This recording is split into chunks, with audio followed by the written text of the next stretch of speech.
This is Work Together 3-3,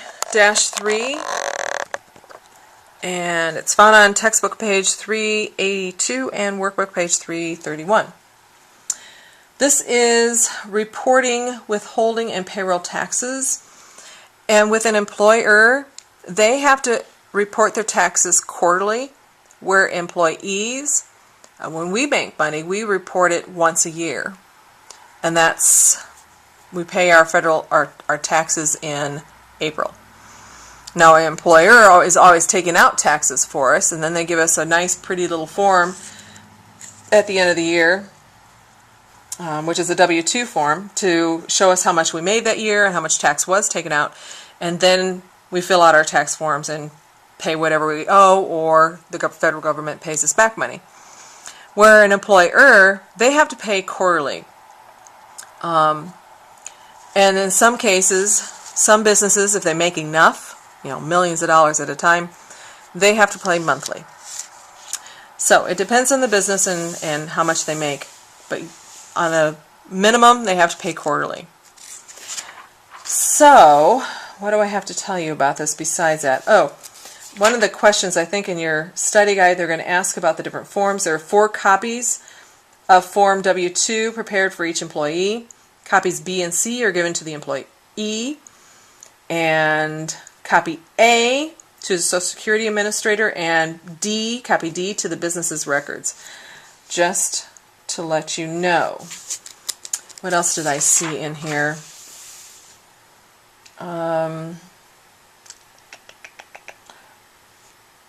Remember how I talked about the employee and the employer both pay Social Security and Medicare tax, and it's a 1-to-1 match?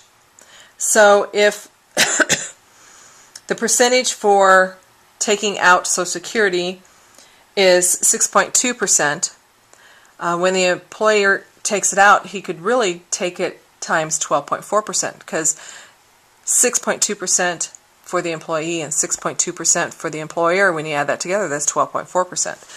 So it's kind of a double type feature. Anyway, let's see if we can't get this guy done. Form 941 is the quarterly federal tax return report for the employers. It has a bunch of dates here: January 31st, February 28th, and March 31st.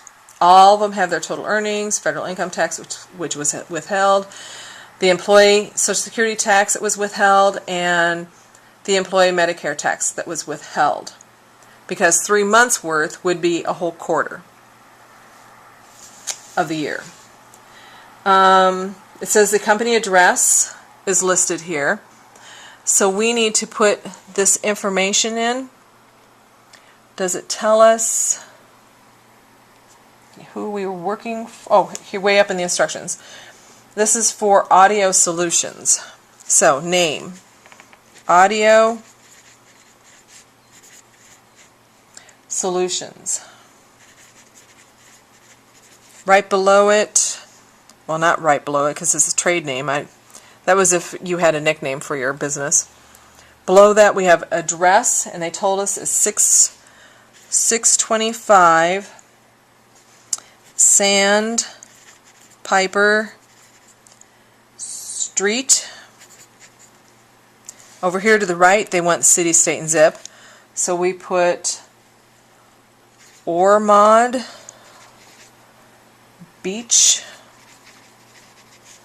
Florida, capital F, capital L, zip 32074-4060. It says the date quarter ended. That would be March 31st, 2012. Employer identification number, they give us an B. Item B tells us that is 70-781-8356. What else do we have? Number of employees is 6. And let's see, that's down here on line 1. I gotta see if you can see this. Nope, we gotta move down. There we go. So line 1, number of employees in the pay period that include March 12th, you want to put in 6.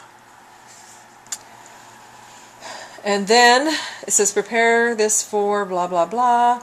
Use the preparation date. April 24th, sign your name as the manager of the company. Well, I'm going to jump to the bottom so I don't forget that. I wouldn't recommend doing this all the time, but just because I know me, I'm going to end up forgetting. Right here, where it says sign here, signature, you're going to write your name, and you're going to sign it in cursive. And then date it off to the side. It says April 24th, 2012. You get so many days after the quarter starts, the next quarter starts, before you have to pay your taxes. And I don't remember if that's in this chapter or if that was something in accounting 2. I get the two of them mixed up sometimes.